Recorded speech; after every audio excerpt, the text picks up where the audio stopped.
The settlement papers gave my aunt two things: the keys to her 2009 Subaru Legacy and the deed to a farmhouse nobody in the family had stepped foot in for nearly 20 years. She called me from a parking garage in downtown Halifax, crying so hard I had to press the phone tight against my ear just to make out the address. Her ex-husband's lawyers had spent 3 years making sure there was nothing left worth fighting over. Everything else, the house in Clayton Park, the investment accounts, the RRSP she had built contribution by contribution over 22 years of teaching elementary school, had been methodically stripped away using a domestic contract she'd signed in 1999 before she understood what she didn't know. She had been 29 years old when she signed it. She had trusted the man handing her the pen. I was in Toronto when she called. 27 years old, 3 weeks past the startup dissolution meeting that had ended my job without notice, no severance, nothing pending. I had a duffel bag, a sublet I couldn't afford past the end of the month, and a credit card with about $800 of breathing room left on it. When she told me where the farmhouse was, up a gravel road off the Trans-Canada, on the backside of a cape about an hour from Baddeck, I told her I'd be there in 2 days. I'm not sure either of us understood exactly why I said yes that fast. She was my mother's older sister, the one who drove me to hockey practice when I was 10 and forgot her own coffee on the roof of the car every single time. She sent handwritten birthday cards on actual dates, which nobody else in our family managed. She had spent 22 years being quietly made smaller by a man who was very skilled at doing that sort of thing without leaving visible marks. And now she had a collapsing farmhouse in rural Cape Breton and nothing else she could call hers. If there's a version of yes that means I see you, and I'm sorry, and you shouldn't be alone right now, that was the one I said.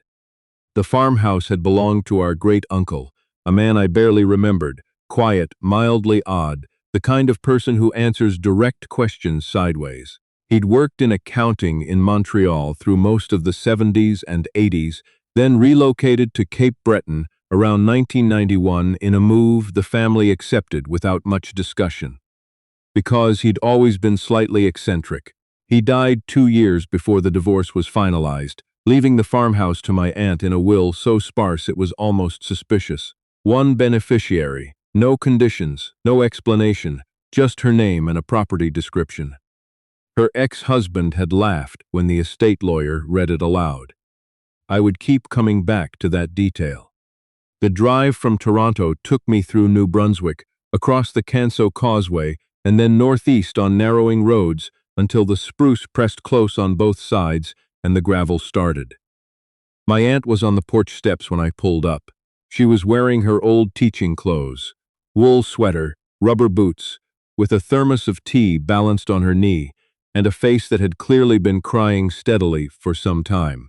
She stood when she saw me, and I hugged her for longer than I usually hug anyone without thinking about it first. The farmhouse was built sometime in the 1940s, as best we could piece together. 2 stories of weathered clapboard with additions patched on at irregular intervals, the way Cape Breton houses accumulate their history. The front porch dipped at the left corner. The kitchen wallpaper, yellow sunflowers on a cream ground, had let go of the walls at every seam.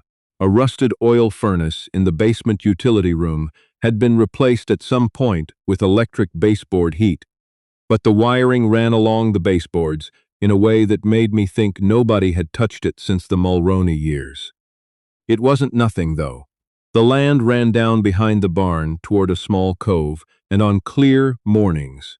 I discovered this early because I couldn't sleep. You could see the water from the kitchen window. Steel blue and flat in the early light, with the sound of it when you opened the back door. Our great-uncle had understood what he had. He'd simply chosen not to share it. The first week, we worked. We didn't talk much about the divorce, or about what she was going to do, or about the ex-husband and his contract and the 3 years in mediation rooms. There was too much physical labor to fill the silence with anything harder. We stripped rotting window casings, hauled bags of old insulation to the end of the lane for disposal, scrubbed walls with bleach solution that burned the inside of your nose. My aunt turned out to be better with a crowbar than I was. She attacked the work with a focus that I recognized as something that had nowhere else to go. She didn't cry that week. Not in front of me. I'd hear her sometimes early in the morning, out by the woodshed, but by the time I came downstairs, she'd be in the kitchen with the kettle on, composed, ready to work. The kitchen floor was where it began. There had been a slow leak under the sink, years of it, from the look of the staining, and the linoleum near the pantry wall had buckled and cracked in a pattern that told us the subfloor underneath was compromised. My aunt wanted the whole floor pulled up so we could see what we were actually dealing with. We started on a Thursday afternoon, scoring the edges with a utility knife, working the linoleum up in wide sections. The material was so old and dry it snapped more than peeled, releasing a fine white powder that settled in our hair and on the backs of our hands. I was down on one knee near the pantry wall, running the blade along a seam, when the knife caught on something that wasn't plywood. I scraped the linoleum back further, then further still. A trapdoor, set flush into the subfloor, built from thick planks of old-growth fir gone nearly black with age, with a pair of cast-iron rings mounted on a crossbar in the center. The wood was solid, not rotting. Whatever was underneath it had been sealed a long time ago, carefully, by someone who didn't want the sealing to be obvious. My aunt came over and crouched beside me without speaking. We both stared at it for a moment. "He told me there was no basement," she said finally. Her voice was careful. "I asked him once, years ago, when my mother and I visited. He said you can't dig here, rock too close to the surface."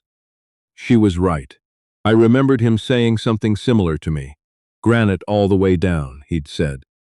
I wrapped both hands around the cold iron rings and pulled. For a long moment, nothing moved. It was sealed by pressure and years of compressed air, and then it broke free all at once with a crack like a rifle shot that echoed through the empty kitchen. A rush of cold air came up from below, carrying earth and rust and something faintly sweet I couldn't name. I went and got the heavy flashlight from the tool bag. Pointing it downward, I could see a set of narrow wooden stairs going into dark. The walls on either side were rough fieldstone at the top, then cinder block below, reinforced at intervals with steel angle brackets. Somebody had put real money into whatever was down there. My aunt and I looked at each other for a moment. "I'll go first," I said. "No, you won't," she said and started down the stairs.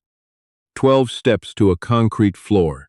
The room was roughly 15 by 20 feet, low ceilinged, with a single ventilation pipe exiting through the foundation wall. Our breath showed in the flashlight beam.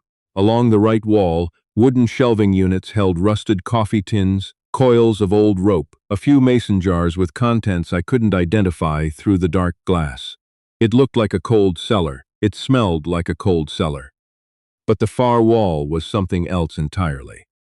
Against the concrete, slightly off-center, stood a safe. It was about 4 feet high and nearly as wide, heavy-gauge steel painted matte black, the paint chalky with age. A combination dial in the center of the door, heavy locking handle below it. The manufacturer's name on the faceplate had mostly worn away, but I could still make out the last several characters in faded gold lettering. Ward Safe Co., Hamilton, Aunt. Our great-uncle had not moved this down here alone. The logistics of it, the weight, the door width, the stairs, made that impossible. This had required planning, equipment, and other people, and it had required enough time before he disappeared to Cape Breton for it all to be done without anyone in the family noticing. My aunt said something very quiet that I won't repeat here. She stood in front of the safe with her flashlight and looked at it for a long time. We found the composition notebooks before we found the locksmith. They were in a rusted tin biscuit box on the bottom shelf. 3 of them, water-stained, pages brittle but legible. We brought them upstairs and set them on the kitchen table under the overhead light. My aunt opened the first one while I went back down to finish checking the rest of the cold cellar. She called up to me about 4 minutes later. Her voice had gone flat and careful in a way that told me to come quickly.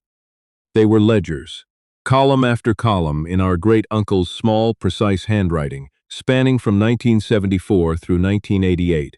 Dates, figures, locations, and coded references that we had to work through slowly. October 1979, received from LaCroix Transport via New Brunswick route, $28,000.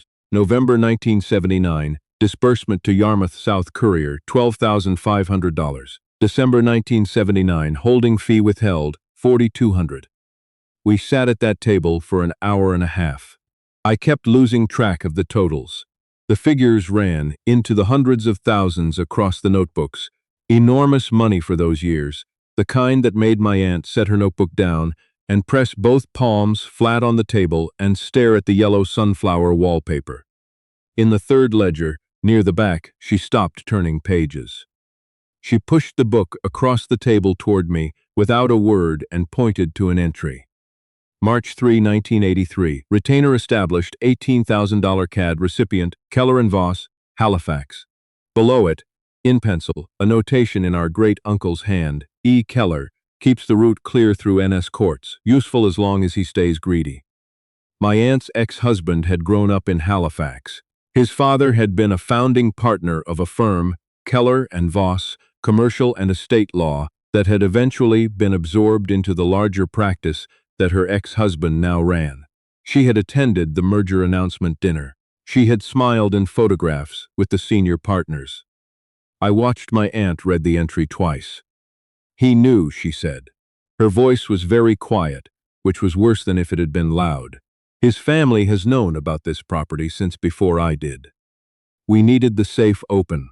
Neither of us had any idea how to crack a mid-century Canadian floor safe, and if our great-uncle had ever recorded the combination anywhere, it wasn't in the notebooks.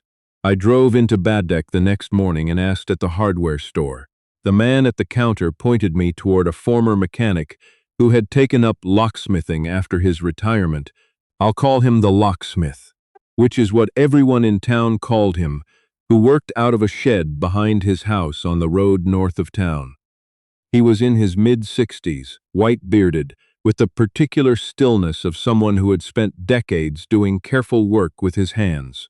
When I described the safe, he raised one eyebrow.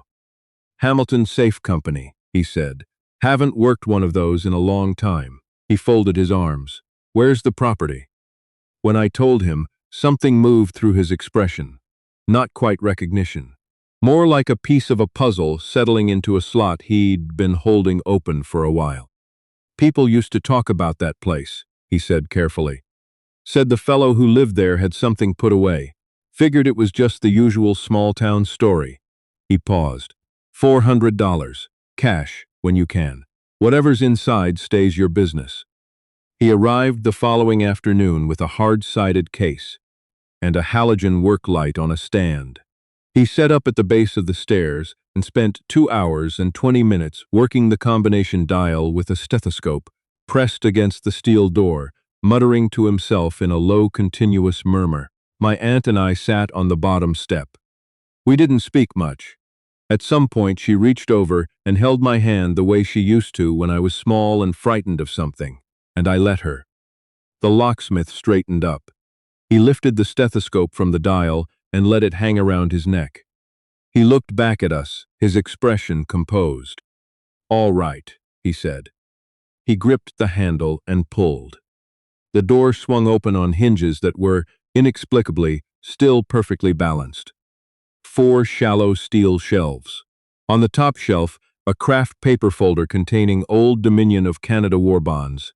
Issued in the 40s, $500 and $1,000 denominations, slightly damp at the edges but mostly intact. On the second shelf, bricks of currency. Old Canadian bills, Mackenzie King 50s, Laurier 100s, the rubber bands long since crumbled so the stacks sat loose in the cubby. My aunt lifted one bundle, turned it over, set it back. On the third shelf, a canvas zipper bag inside, glass vials stoppered, each one holding a single uncut stone. The locksmith looked at one. He put it back without comment. I counted 19 vials. On the bottom shelf, a sealed manila envelope, in our great-uncle's handwriting on the front. For whoever finds this first, if you've come this far, you already know enough to be careful. Read before you do anything. My aunt opened it at the kitchen table. I read over her shoulder. 4 pages. He had written it in 1994, 3 years after coming to Cape Breton. He laid out what he had been, plainly, and without softening it. A bookkeeper for a distribution network that moved untaxed liquor and contraband tobacco from Nova Scotia and New Brunswick into the New England states through fishing boat routes, and later through the St. Lawrence corridor toward Quebec. He'd kept the books clean for nearly 15 years. When the RCMP's Financial Crimes Unit began pulling threads in 1989, he left Montreal before anyone could connect his name to the ledgers he'd spent a decade maintaining. He had taken his cut when he left. The safe held it. He had also kept copies of everything. The notebooks were the copies. Then the part that made my aunt set the pages down. He wrote that in 1981 he had been approached by a Halifax lawyer named E. Cellar, who had become aware of the network through a client connection and had not wanted to report it. Cellar had wanted a retainer, a permanent percentage, to ensure that no Nova Scotia court filings ever tied back to the distribution routes. Our great-uncle had paid it for 7 years. Cellar died in 1995.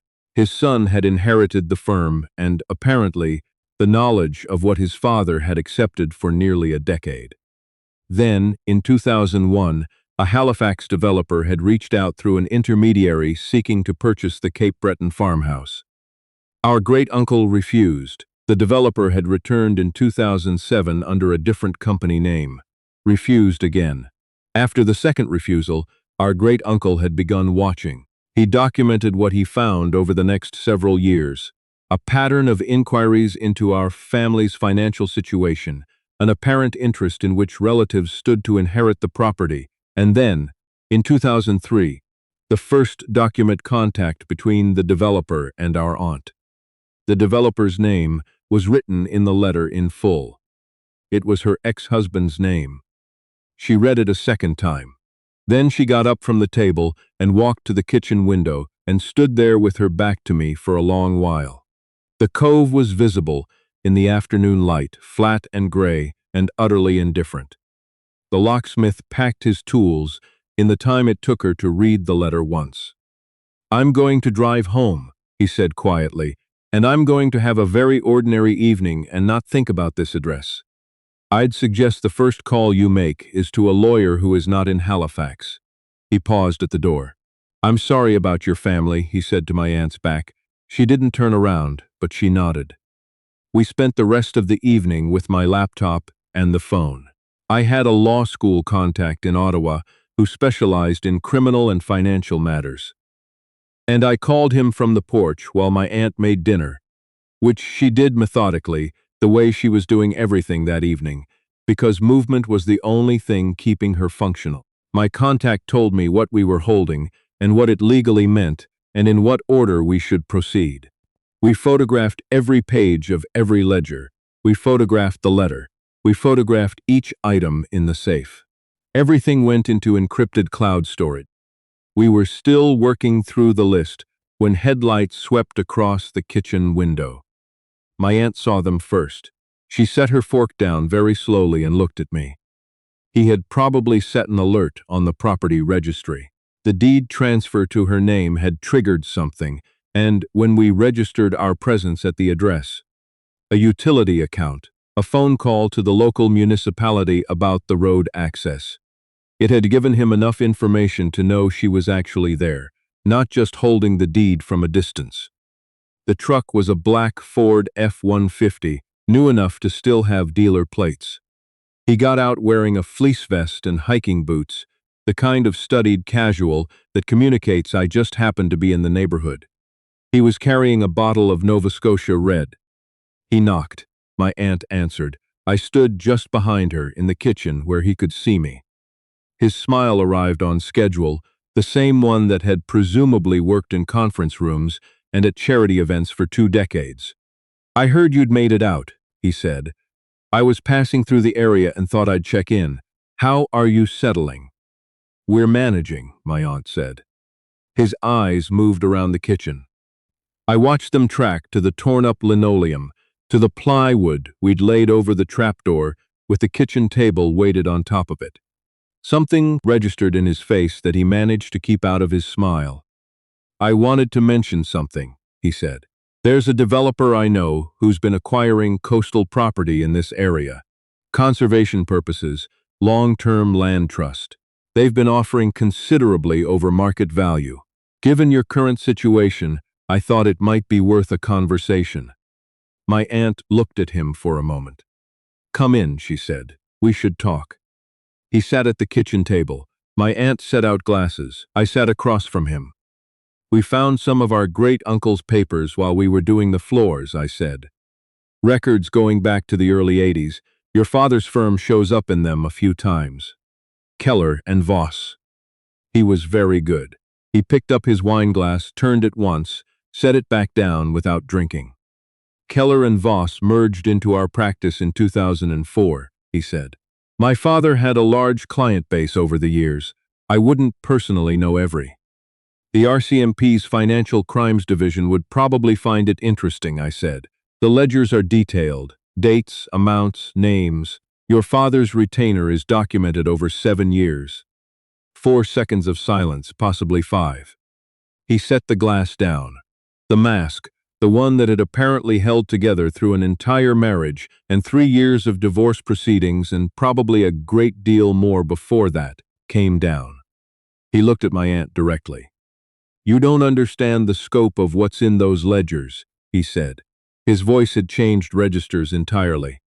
"The network those books document, some of those people are still alive, still active. If this becomes public, it doesn't stay contained to my father's firm. It goes a lot of directions you don't want it to go." "I imagine it does," my aunt said. "I'm trying to help you," he said, and the effort to make it sound like concern was genuinely impressive. "Walk away from this. Sell me the property. Take the money. Start over somewhere. I'll make it a number that actually means something. You don't have to live in this place. You don't have to deal with whatever is in those books." "Everything in those books has already been photographed," my aunt said. "Our lawyer has copies, not a Halifax lawyer." She paused. "He's also reviewed the domestic contract. He says there are grounds to revisit the settlement terms if it can be established that one party entered the marriage under a materially false premise." I watched him process this. It took a moment. He was a man who had been running a 20-year strategy and had just registered that the board had been rearranged without his knowledge. The shift in his face was not quite fear. It was something colder and more calculating than fear. But it was close enough that I was glad I was sitting down when I saw it, because my legs weren't entirely steady. He stood up. He left the wine. "I think we're done here," he said.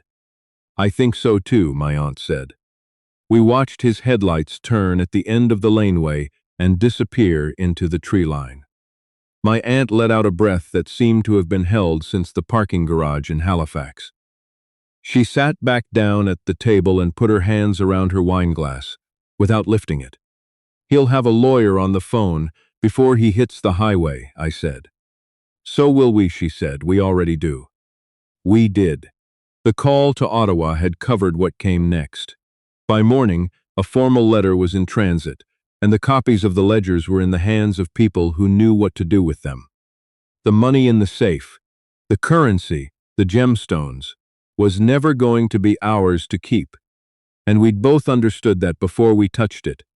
Proceeds of crime from a network that had been running illegal cross-border trade for the better part of 2 decades don't simply transfer to whoever finds the safe. The process that followed involved a forensic accountant, a lengthy review, and a set of legal proceedings that I still don't fully understand. The war bonds were a separate question that the estate lawyer is still working through. What my aunt got in the end was something more durable than cash. The letter, the ledgers, the documented retainer paid to Cellar and Voss, and the corporate registry trail showing her ex-husband's repeated attempts over 15 years to acquire the property through numbered holding companies. All of it gave her lawyer what he called extraordinary grounds to revisit the original settlement, a domestic contract signed under fraudulent pretense of a bona fide relationship is not the watertight document her ex-husband's legal team had presented it as. The process took another 14 months. It was not simple or clean, but by the following spring, a significant portion of what she had lost was either returned or compensated in a restructured settlement that her ex-husband did not have the leverage to fight. The property itself was appraised properly for the first time in 20 years. The farmhouse was not the point. The land, the coastal access, the cove, the acreage, was evaluated at a number that made her divorce lawyer read it twice before he trusted it. She is not a wealthy woman, but she is not the woman who stood in that parking garage in Halifax with nothing. Her ex-husband's practice is under review by the Law Society of Nova Scotia in connection with Cellar and Voss-era filings. I don't know where that will end. These things move slowly and go quiet in ways that are difficult to follow from the outside. The last time I was out at the farmhouse, it was late October, the trees stripped and the light coming in sideways across the cove in the way that only happens at that time of year in Cape Breton. My aunt had hired a local contractor to properly address the kitchen floor and the leak. She'd taken a part-time position in Baddeck, teaching adult literacy 3 mornings a week, which she said was the first work she'd done in 20 years that felt entirely like her own. She was painting the porch railing when I pulled up, a dark green that matched the spruce line. I sat on the steps with a mug of tea and watched the water in the cove, which was the color of iron in the afternoon light. "He used to stand right there," she said, without preamble, meaning our great-uncle. "Watch the water in the mornings. I always thought he was just a private, odd man who didn't enjoy people." "Maybe he was," I said. "Maybe." She set her paintbrush across the top of the tin and sat down beside me. "But he left me this." She looked out at the cove. He knew someone would come. He hid everything carefully enough that it would only be found by someone actually working on the place, taking up the floors, getting their hands dirty, not by someone who'd bought it to flip it and sent in a contractor. She paused. He trusted the right person to be desperate enough to pull up the floor. I've thought about that for a long time since. The idea that what looks, from outside, like abandonment can be the most deliberate kind of care. That the person who leaves you the thing nobody else wants might be the one who understood you most completely. The farmhouse still creaks in the wind at night. The road in is impassable most of February. The cell service cuts out whenever weather moves through the Cape, which is often. My aunt is not going anywhere.